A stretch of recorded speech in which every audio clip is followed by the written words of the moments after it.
sala ni maromeno de la olako. Sudah yang tambo itu berkebelu takin onong gotu sana nugu kalau sabonu nui wiki ni cisunya mabula.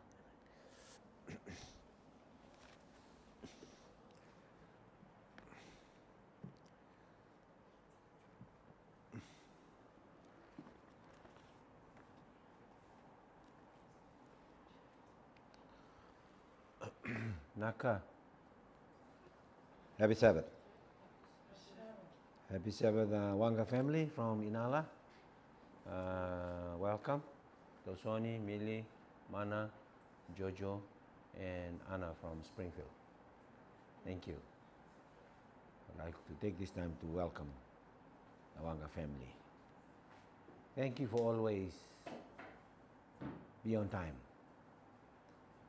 being example to everyone. God bless your family. Also like to take this time to welcome Auntie Avril, who's here with us, and myself. We are not feeling 100%, but praise the Lord, it's Sabbath. We believe God does miracle on Sabbath, amen? Amen? Yes, God heals on Sabbath. So pray and hope that despite what may happen, we pray that the Holy Spirit will speak to us through this message, and also like to take this time to extend the welcome to our online listeners and viewers, wherever they may be tonight. Happy Sabbath to you all, and God bless each one of us as we dig into God's Word. I understand this could be the last topic for this series, but this is not the end. There's another new series on the line, and hopefully we will start studying that new one in the very near future. Tomorrow the elders will sit and discuss the topics, and hopefully next week or week after we will start. And also we are discussing that maybe it'll be better to do it here at church after lunch on alternate Sabbaths, so that everyone can welcome to come and to study. Okay, so let's keep praying, and let's allow God's will be done. Just before we begin, let's bow our heads with a word of prayer. Tumasu. Thank you, Lord, for your Sabbath. Thank you for our lives, our families. Thank you for the past week, and we'd like to especially thank you for this beautiful Sabbath day that you have given us. Before us is the last topic for this series, and I pray, dear Lord, that you'll once again speak to us through your Spirit. And as we finish from here tonight, we will be satisfied because you have spoken to each of us through the messages that we are going to go through tonight. Thank you for the Wanga family, Auntie Avril and myself, and those who are on their way. Bless them as well. In Jesus' name we pray. Amen. Oh, Sonia, I've been praying not to be coughing too much. Mana, pray. Keep praying for me, Mana, please.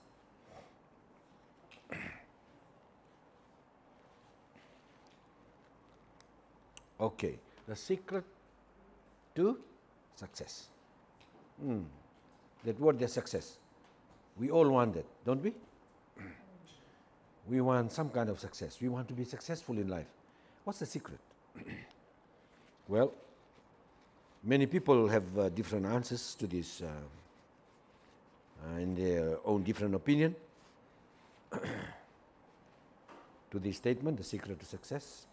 And as Christians, we know that there's also passages in the Bible that leads us how to be a very good or successful Christian, or how to have a successful Christian life. Okay, we have got a couple of questions, and let's look at the introduction. What's that? That's a code of Hammurabi, a list of 282 rules outlining the code of conduct for which country? Ancient Babylon. Ancient Babylon. Oh, thank you, Jojo. Thank you. Thank you very much. Okay. What does that have to do with our topic tonight? So what are some of those rules?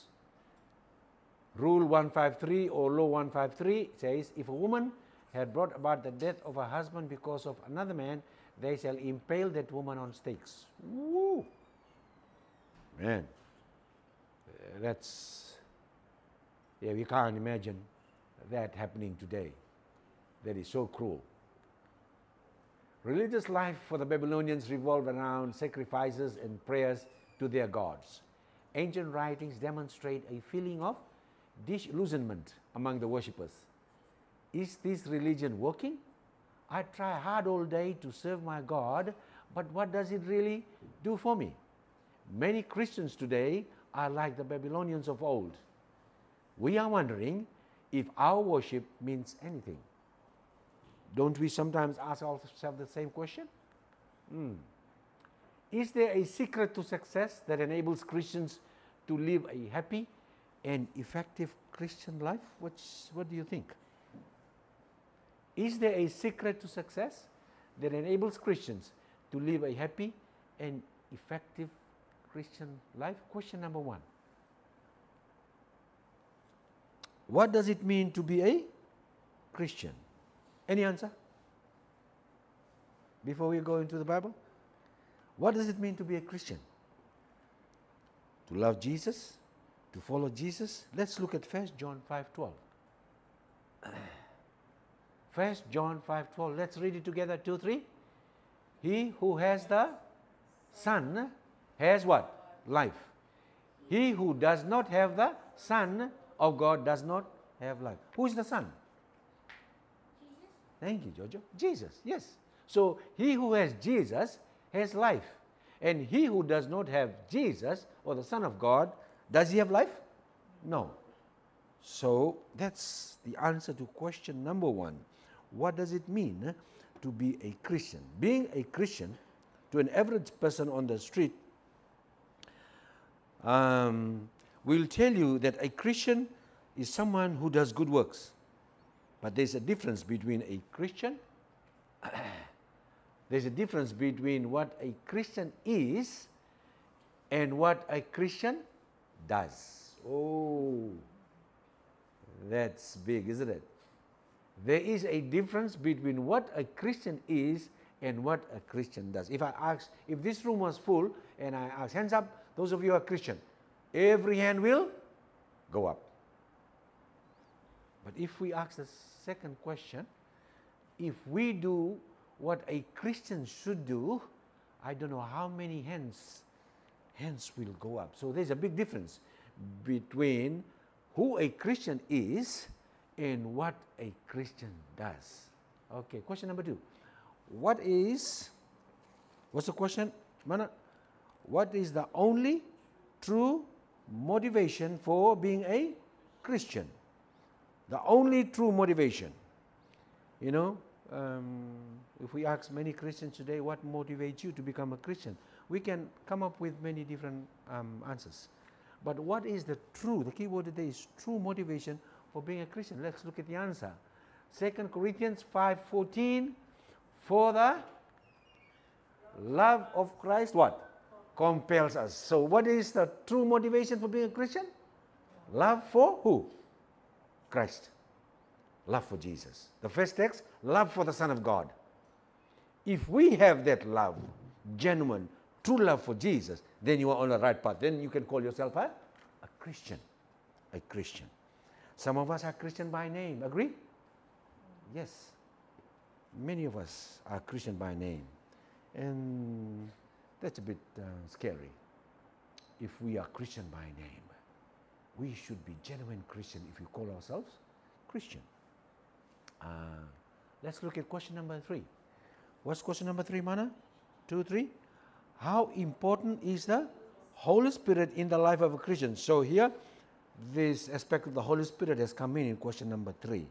So therefore, being a genuine Christian, or if you want to call yourself a Christian, what role does the Holy Spirit play in your life? John 6, verse 63. Let's read it together. 2, 3. It is the Spirit who gives what? Life. The flesh profits nothing. In our life, we have got the flesh and we have got the Spirit. But here it's talking about the Spirit of God who gives what? Life. The flesh profits nothing. So there you are. Without the indwelling of the Holy Spirit, the life of a Christian is powerless. Agree? The Holy Spirit does not just modify your old life. He transforms us into a new creation. I think Paul, the book of Romans, says the same. It doesn't just modify us. It doesn't repair us. But it transforms. Transformation takes place. Tapi transformation. That's what the Holy Spirit does in a life, or in the life of a Christian, or someone who calls himself a Christian. See? The Holy Spirit shows us the love of Jesus. 1. What else? Convicts us of what? Sin. What else? Leads us into truth and empowers us with what? Spiritual gifts. It is the Holy Spirit that changes our hearts and enables us to produce the fruit of the Spirit. Amen? Yes. Only the Holy Spirit can do that. Many times we fool ourselves trying to convert somebody else. We try our very best to try and, with our good actions, good attitude toward others, It's not bad, but remember, we cannot do the work of the Holy Spirit because we are not God. The Holy Spirit is God, and He has got the capacity and the power to change a person's heart. So that's one part of a Christian, successful Christian life, is to depend on the Holy Spirit, not only on Sabbaths, not only in times such as these, but at all times. If you really want to successfully live the Christian life, then ask for a what? Fresh and infilling of the word. Ooh. How often? Every day. You know what? I just wonder if we do pray this prayer every day. This is a very important prayer. We pray about work, we pray about family, we pray about job, good. We pray about our sicknesses, good. We pray about visitation, good. We pray about sharing the gospel, extending God's kingdom. But this is one of the most important prayer, because without the Holy Spirit, can you witness? No. Without the Holy Spirit, can you go? Our motto is, I will what? I will go. We need the Holy Spirit to motivate us. We need the Holy Spirit to push us, to encourage us, because it is His work. It is not ours. So if you really want, this is one of powerful line for us tonight as we go from here tonight. Please remember this. If you really want to successfully live the Christian life, then ask a fresh infilling of the Holy Spirit every day. Amen? Question number 4. What did Jesus say was the secret to success in living the Christian life? This is another one, another powerful text. John 15:4. We all know this text. Let's read and see if you can fill in the missing blanks. What does it say? Abide in me and I in you. As the branch cannot bear fruit of itself unless it abides in the vine, neither can you unless you what? Abide in me. Who's speaking? Jesus. To who? To the disciples and to us tonight. All right? Christians of today. If we want a successful Christian life, this text is asking us to what? What's the word? Abide. Be in me, I in you, then you will bear much fruit. What fruit is talking about? Our previous text. The fruit of the Holy Spirit. We can only bear those fruit if we what? Abide. Abide. Okay? So there you go. Another important aspect of having a successful Christian life is to abide in Jesus. Abide in the Son of God. Do not abide in church. Yes, we come to church. Yeah? Do not abide in the pastor or the church members. We can only encourage each other. We are all sinners together. But when we abide in Jesus, that will make a lot of difference. Amen? We've got to abide in Jesus. If we come to church and miss Jesus, what's the point? You know? We dress smartly, we bring good lunch on Sabbath, it's all good. But if we come to church and miss Jesus, woohoo! There is only one way to live the Christian life. What is it? Stay connected to Jesus. Amen. That's very, very true. Stay connected all the time, not only during Lotu time, not only on Sabbaths. Stay connected with Jesus. At home, at work, at school, everywhere. Stay connected. And once we are connected with Jesus, you know, it will show up in our life. Yes? Sorry? True? The way we talk, even the way we look, our smile and our accents, our attitude towards others tells a lot whether we are connected to Jesus or not. Okay? Effective communication. This is another one. This is another aspect. Let's look at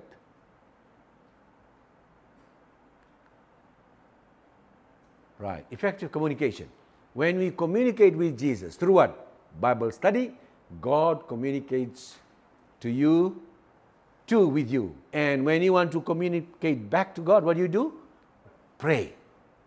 Prayer is how we communicate with God. Sharing the gospel. Yes. God communicates through you. When we share the gospel to others. What else? Question number 5.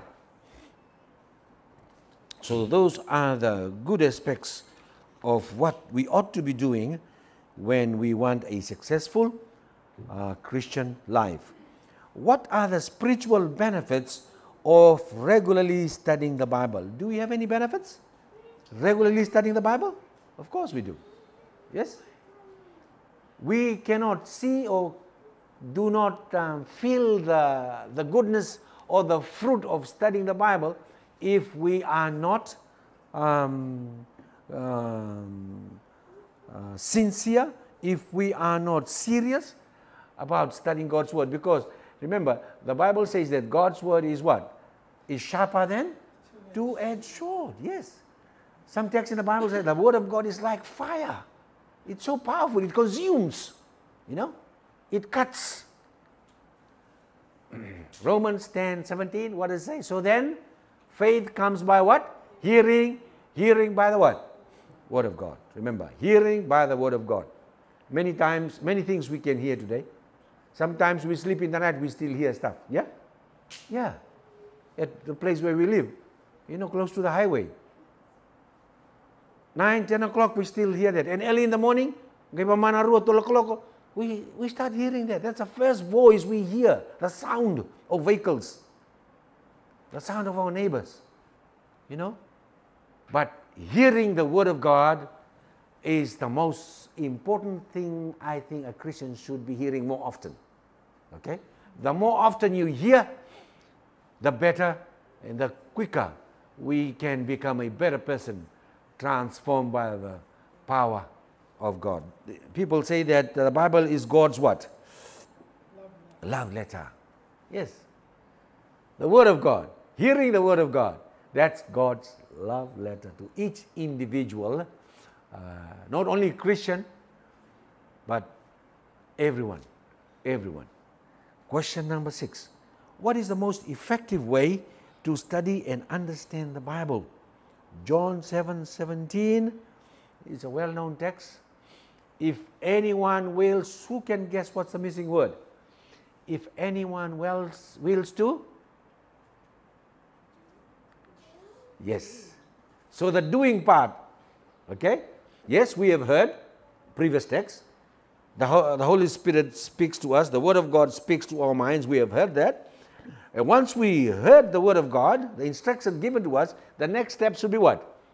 To do His will. But today, unfortunately, we are good at hearing only. Agree? Many Christians today, we are just good at hearing. The doing part is a problem.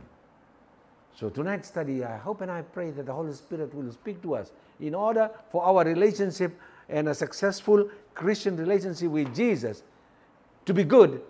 We hear and we do His will, and He shall know concerning the doctrine. The Holy Spirit reveals what? The truth. Okay?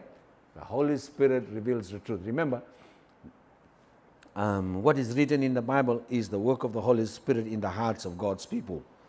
And I think it took 1,500 years for them to compile the Old Testament and the New Testament through the power of the Holy Spirit. Okay? Next time you read the Bible, ask these questions. So what are the questions? Number one, what is God saying to the people at the time of writing this particular text or passage? That's the first question. What is God saying to the people? Next question is, what is God saying to me today? When I read the text, what is God trying to tell me? What do I gain from this passage? Surely, if it's God's word, it should have something or everything for me, right? It should impact my heart, right? It should convince me, because it is the power of God, the power of the Holy Spirit. What does this passage tell me about myself? So these are three very, very important questions we should ask ourselves. And number four, what does this passage tell me about God? You know, if we apply this before we study the Bible, before we start reading a passage in the Bible, if you study this question, boy, I tell you, after reading that passage and after answering these questions, you will be satisfied. Once you ask yourself, after you apply these questions to the passage that you have read. Otherwise, if we do not ask ourselves this question, we are reading the Bible as if we are reading a what? A novel or a newspaper. Fiji Times or Santi Dut, you know? You just read it and you chuck it away. It doesn't really, it's exciting. The headline is exciting, but for this particular moment, but the Word of God, because it's led by God and the Holy Spirit, surely they are powerful and they have got messages for each one of us. How important, this is another aspect of having a successful Christian life. And what is it? Prayer. How important was prayer in the life of Jesus? Luke 6:12, let's read it together. 2, 3. Now it came to pass in those days that he went out to the mountain to what? To pray, and continued all? Yes. Oh man. Jojo, all night in prayer. Can you imagine? Jesus is the Son of God. Jesus is God. He is not a sinner like us. And if he can pray all night, how about us? How much more do we need to pray? Sinful people like you and me. So remember that prayer is very, very important. See, the life of Jesus. There are many passages in the Bible. We know that, right? Let's read that 2, 3. If Jesus, perfect, focused his life on prayer, how much more do we very much Ooh, boy. Are we praying enough, Christians? No. And I believe, this is my personal opinion, this is one area where the reason why we fail as Christians. We do not pray enough. We only pray here during Mas-Masu. We only pray in our set time. That's about it. But praying whole night, You know, sometimes we hear testimonies of people who've been fasting and praying for 40 days, and we hear the stories, the powerful thing that God does, the Holy Spirit does for them. It's through prayer. That's why Jesus too, he was very successful, very effective wherever he went. He drew crowds for him because of prayer. The power of his Father, the power of the Holy Spirit was always ever present with him. Question number 8. What did Jesus say was vital to experiencing the power of prayer? Matthew 6, 6 and 7. Let's read it together. 2, 3. But you, when you pray, go where? To your room, and when you have shut your door, pray to your Father who is in the secret place. And your Father, what will he do? Wow. Sorry, Jojo.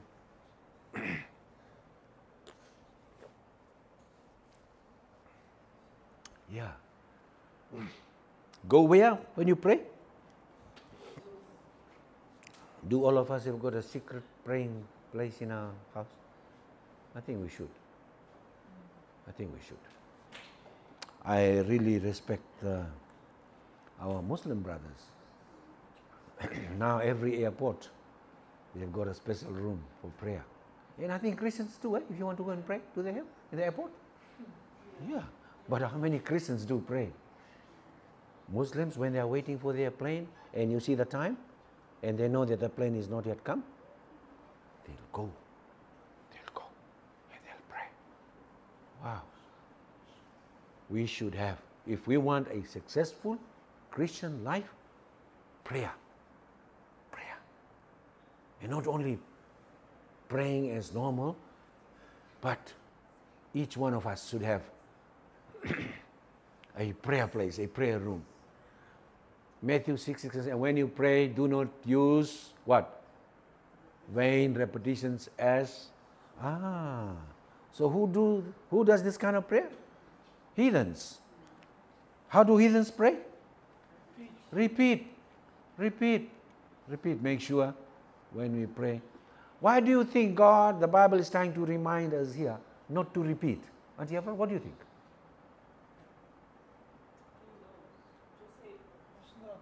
Yeah, he knows anyway. Yeah. He knows what we are praying for. What happens if somebody is praying for too long? The person will fall asleep. And yes, another one. How about the people who are praying? Yeah. You'll start listening to the kids. People start whispering. And you go over and over and over. No, God knows everything, even before we ask. Just be genuine and be serious with what you want to ask God for or thank God for.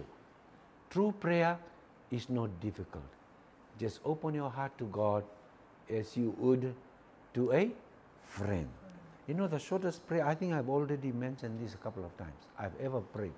And I'm so grateful for the answer.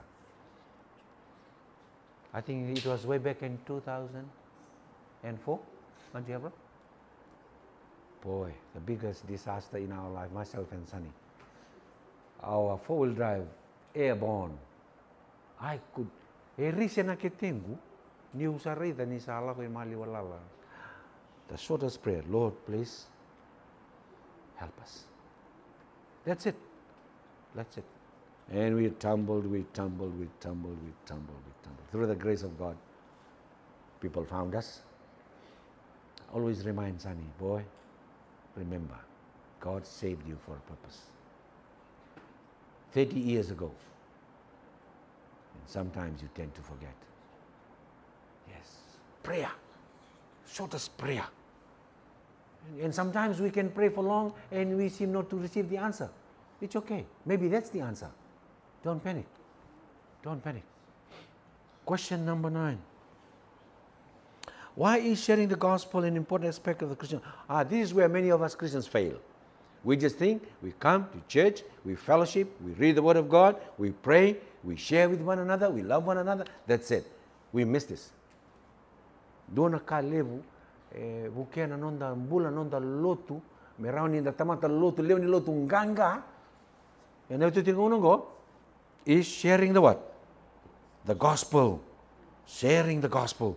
Very true. Because that's why we call ourselves Christians. To share the story of Jesus to others. Otherwise, we are not Christians at all. Okay? We just come here, go back home, come here, enjoy the good lunch and go back home and do not share. Oh, very well-known text. And the gospel of the kingdom will be preached in all the world as a what? Witness to all nations. And then what? The end will come. So reverse this sentence. If we do not share the gospel, Christians, will the end come? Sometimes we say that we are waiting for Jesus. No. Jesus is waiting for us to do this. Okay? Jesus is waiting for us. The blessings that we have now received, we should share it to others. Share it to others. That is another aspect of a successful Christian life. A witness to everyone. Yes, Bible studies, like what we're doing here tonight. Right? Don't worry if not many people come. Okay? But I believe and I'm sure the Holy Spirit is here. And for those one or two maybe listening online, okay? God bless you. Question number 10. How should a Christian live in terms of character? We are getting deeper here. We are coming to the practical aspect of how we should live our life here. Christians, I want you to fasten your seat belts now. Okay? 1 Peter 1:15. Can we read it together? 2, 3. But as he who called you is holy, you also should be what? Holy in your conduct. I understand you are preparing the next sermon on holiness, my brother. Preach it. Okay? He who has called us is holy. We serve a holy God. Amen? Yes. Christians, we should be holy. True? Not two ways about it. Amen, Jojo. I like that. No two ways about it. We should be holy. If we are not holy, ask yourself a question.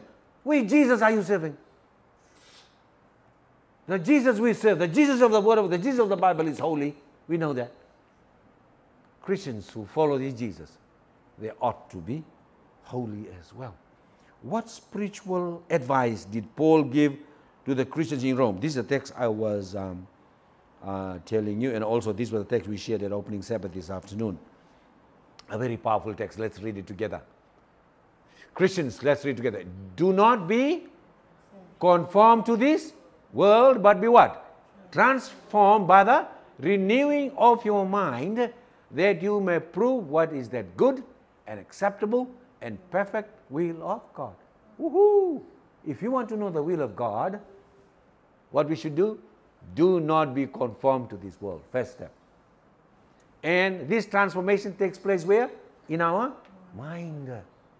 Mind. So the first step is come away. Revelation 18. The third angel's message as well. Come out of Babylon, my people. Where is Babylon? The world. The religions of the world. The things of the world. Do you agree that many of us Christians today, we still do worldly stuff in church? In our Christian churches? And in our own lives? And we just want to walk in on Sabbath looking holy, holy? After Sabbath, we go back to square one? No. No. No.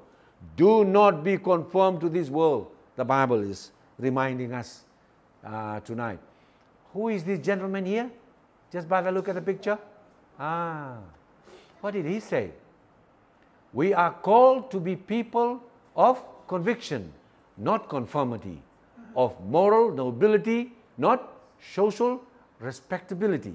We are commanded to live differently and according to a higher loyalty. Amen. That's so true.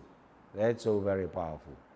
So remember, when you are a Christian, I was reminding everybody last week, you are not a normal person. You should not be acting as normal people out there. Christians, we have been called to a higher service Juju, a higher calling, and we should live that. We should live that. Because Jesus is holy, we got to be holy as well.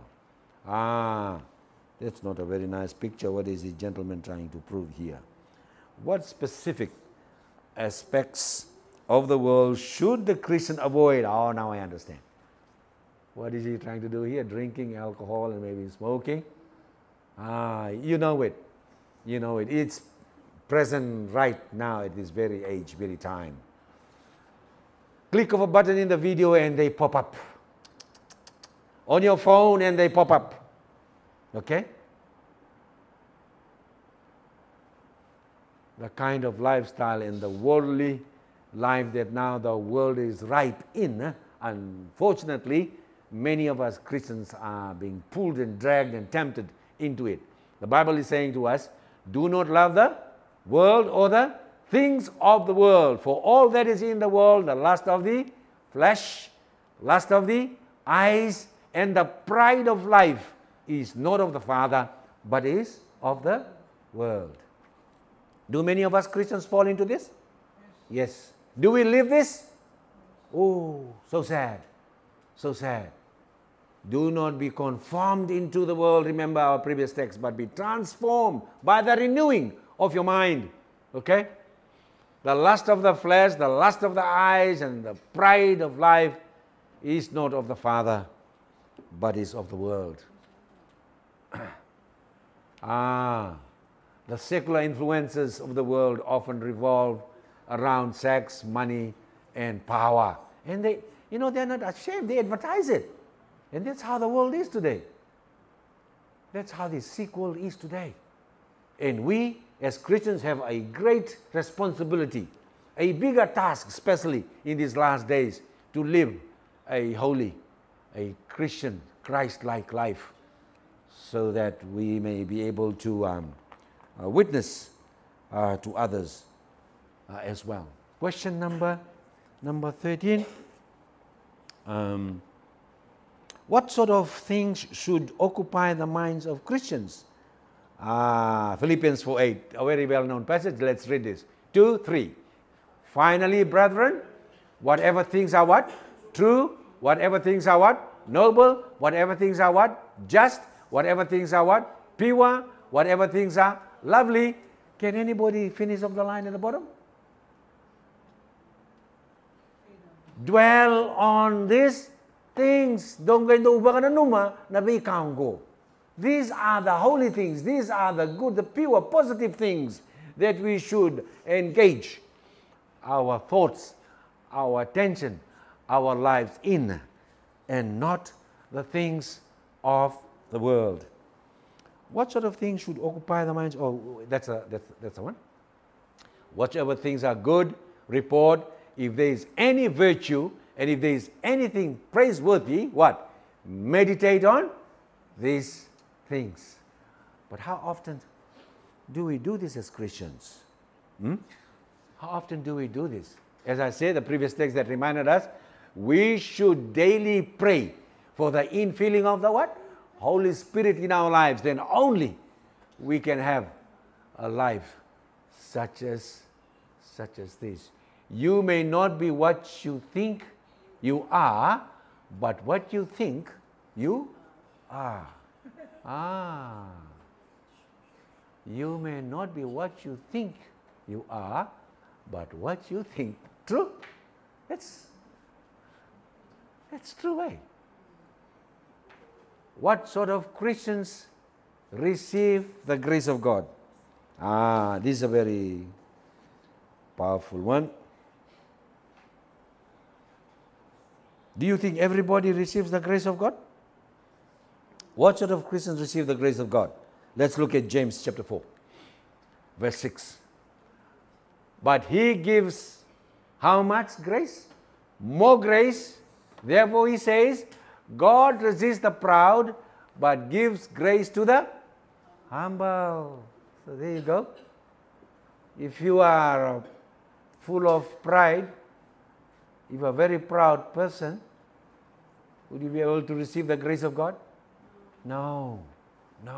Unfortunately, that's how we Christians live today as well. That's why the people out there, those who are not Christians, they are confused when they see our lives and their lives. We are exactly the same, and yet we call ourselves Christians. You know, we use Jesus Christ's name in vain when we do that. You know, Christians has got the name of Jesus Christ in there. So remember, He gives more grace. Therefore He says, God resists the proud, but gives grace to the humble. Question number 15. I think we have got maybe 3 more questions.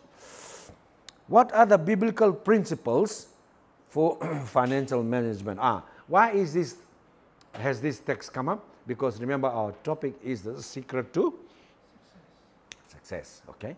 So remember, a Christian life revolves around all these topics that you have touched, including the financial management as well. Okay. 2 Corinthians 9:7. Let each one give as he purposes in his heart, not grudgingly or of necessity, for God loves what kind of giver? A cheerful giver. That's only you were sharing to me on last Saturday night about Soli and all these things. When we give for God, we give from our heart. And once we give, we do not we boast, we do not talk, we do not advertise. How much do you give? Oh, I give more than you. I give 10 times more than you. No. There are a lot of stories in the Bible that supports this, being a cheerful giver. Christians, if you want to become a successful Christian, come to church, come with your Soli, the tithe.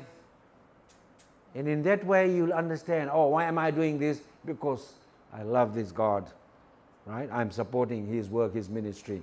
I'm returning His blessings that He blessed me and my family during the week, okay?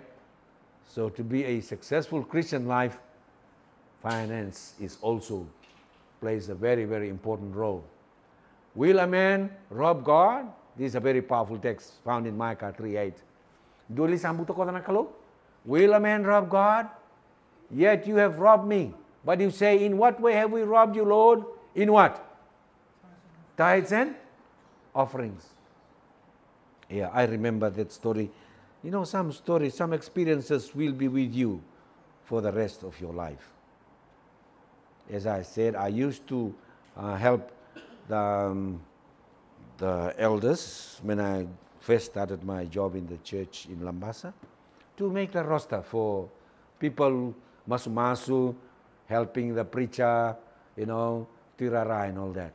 And then one day after Sabbath, as I was about to pin the list of new list for the next week, the district director came over to me, tal skiliti ko idina from Wenibuka. And he looked around, nobody was watching. And then he set me down there on the table, everybody was gone. And then he took his pen, and he marked 3 names. I was watching, and he saw my eyes confused, and then he explained to me. Tau, orto naturang go, orto siyang nindaw soli katini. Na ibola tambo itu kuna, o ira siyang ni soli katini, era muta butako. So, nadala, mito bakatara, mindo nandaw butako, malay ito na tutuni bunaw, gay bunaw di na bonilino. From that day, mana, one of the powerful sermons I've ever had. One of the powerful. And that's true, Sonny. That's very true. If you are not faithful in returning what God's, how can you come and lead? How can you come and give instructions to people? It's been here. And I know it'll be here till the day I die. Very true. Very, very true. Okay? We rob God every week in and week out. And yet you call ourselves Christians? Tithes are a test of our what? Honesty, while offerings are a test of what? Generosity. Please remember this sentence. Mark this. Tithes are a test of honesty, while offering are a test of our generosity. maybe during our Soli next time in the Sabbath, we put this up. Just to remind people, not forcing them, no, just to remind people. Okay? 16. What is the Christian approach to relationship, marriage, and the family? Again, this is a very powerful, but we are just touching one text. This is a topic on itself. This is a very big topic. Okay? Family life. Okay? Marriage is what? Honorable among all. Christian families, married couples, to have a successful Christian life, make sure. They always say, check your backyard, if it's organized, if it's all good, before you go and try and correct somebody else. Very important. People are watching us. When we call ourselves Christians, they don't only see you, Sonny. They see you, they see your family. True? They see our background. Yes. So if I am good, my family has to be good too. Setting an example. Therefore a man shall leave his father and mother and shall be joined to his wife. They shall become, how many flesh? One flesh. The only equation where 1 plus 1 equals 1. Not 2, mana. 1 plus 1 equals 1. It's this equation. God made husband and wife into one accord. I remember at Fulton College, Pastor Steve Caro, when he was teaching us education students and theology students about this topic. And I can still remember one of the days he said, unless you leave your father and mother, you cannot cleave to your wife. He's talking to us men. You know, sometimes you say that, man, you know, when you go to a lady's house and they talk about you, uy ko tangan ni mata, bosing real taran doon mo bale? Bosing real wako ko mo garapan mo timo. No. The Bible says that a man will go. Sa kanila ko nalewa mili. Okay, natulong culture na kaibiti mela ko nalewa. Biblically, a man will leave his father and mother and go to the wife. Okay? So mana, some days you'll be missing. Your parents will be asking you, where is this boy? No, not now, no. Okay? A man shall leave his father and mother, join to his wife, and they shall become one flesh. God has designed us to love and be loved. That's a nice picture, isn't it? That's a beautiful picture. I was thanking you and Zach. Always have time for your families. Go to the park. And I'm sure big things have been planned already now before the Christmas break. Yeah? Yeah, family life. Family life. Unfortunately for many of us, we are so busy chasing the dollar and we miss out on one of the successful way a Christian life should live his life is make sure that your family are good. Your family are taken care of. Your family are loved. Question number 17. What are the biblical principles? I didn't know they were going to touch this. I think so. Since this is the last topic, they want everything dumped on this last topic. It's about dress code.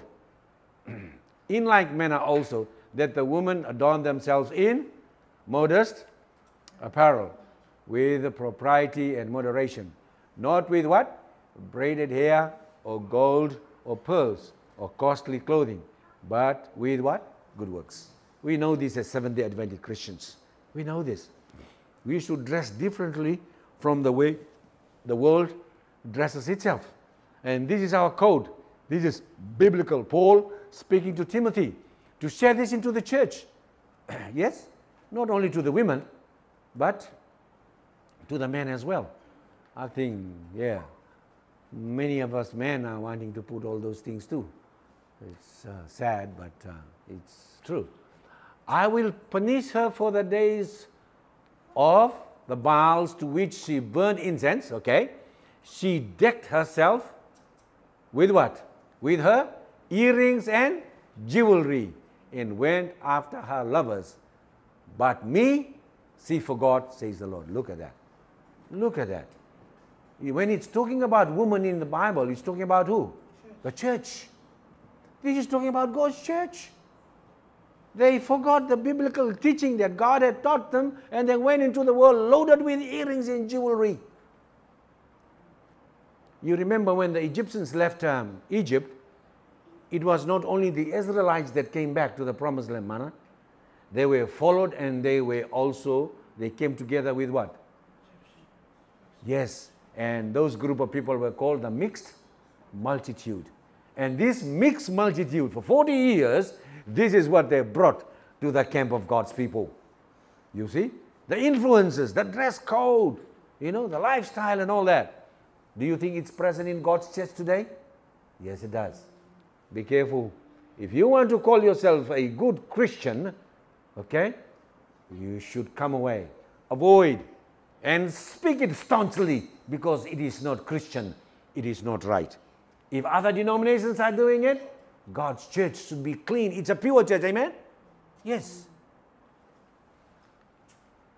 18. I think that's second last one. With all the traps of the world around us, how can a Christian overcome temptation? James 4 verse 7 says, therefore, what? Submit to God and what? Resist the devil, he will flee from you. That word resist. Resist. What's the meaning to resist something? To stand there and watch? Don't do it, but just watch? No. Resist means leave. There's a text in the Bible that says called flee. Flee fornication. That word flee means what? Tahu bale, Jojo? Saya ngai. Na flee me baka ngau sarai dentro na leon sa bula ni kecil na pamu. Emper na leon, emper na se. That's fleeing. That should be our attitude as Christians. If you want to be successful in this life, that should be our attitude to temptation. To resist and to flee. Submit to God. Resist the devil. He will flee from you. How many of us do that? No wonder why we stumble. No wonder why we... Yes, because we take the enemy very, very lightly, sadly. As a Christians, you have all the power in the universe to have temptation and sin. Amen? That's a very powerful statement. As a Christian, you have all the power in the universe to overcome temptation and sin. And where does that power come from? Jesus. Jesus. And I think that is the last question of the night. What is the most important thing to remember about living the Christian life? Jeremiah 31:3. Let's read this last text together. 2, 3. The Lord has appeared of old to me, saying, yes, I have loved you with an everlasting love. Therefore, with loving kindness have drawn you. This is God. This is a loving God. This is a loving Jesus who loves us, died for us. We call ourselves after His name, Christ, as Christians. If He has loved us with an everlasting love, it is only fair that in return we love Him too with an unconditional love. Okay? The love that He deserves.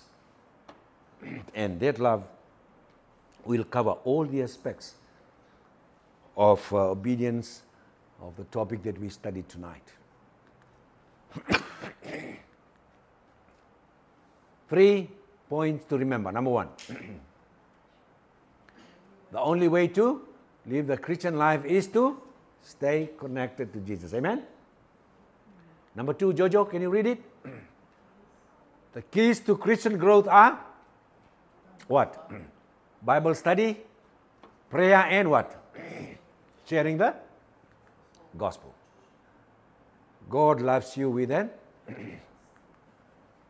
everlasting love. Do you think the Christian life is easy or difficult? What do you think? Difficult? Some will say, why difficult? It will be only difficult if we try and live it without the power of, without Jesus. If we abide, if we follow Jesus, surely He will bless us. Why do you think your lifestyle is important even though you are not saved by your works? It is important, isn't it? Because living a Christian, a right and a holy lifestyle, you know, is a witness in itself. You see? You are not living like the lives of people in the world because you are not of the world. What have you found the most effective way to maintain a vital connection with God? Now that you have completed the Secrets of Prophecy series, would you like to reconfirm your decision to accept Jesus Christ and follow Him completely in your life? Amen. I want to thank you. We are the blessed remnant to have been so faithful so far, to have come to the conclusion of this series. Thank you very much, Sonia and your family. Thank you, Auntie Avril, and I thank myself as well. Oh, I tell you, it has been good. Long journey, almost took us how many months? But we will not stop here. As I said, we'll sit again tomorrow as elders. What's next? And when we are going to have it, so that many people to come. Do you think these studies are very good? Very powerful. I know we said, oh, we are Seventh-day Adventists. We don't need that no more. No. Wrong. That's the devil speaking. We need it. Jesus is nearly coming. Time is short. To be able to be an effective witness for the Lord, we need to study. We need the Word of God in our lives. We need the Holy Spirit, infilling of the Holy Spirit daily in our life. So with those words, I want to thank you so much for tonight. We have completed this series. God bless you. Okay? And we will just close again, masu-masu, in twos, please. To masu-masu tali, nimbar nito, resu kaki, and ambong nyukua. Okay? Jojo, you go and pray with Auntie Avril there at the back.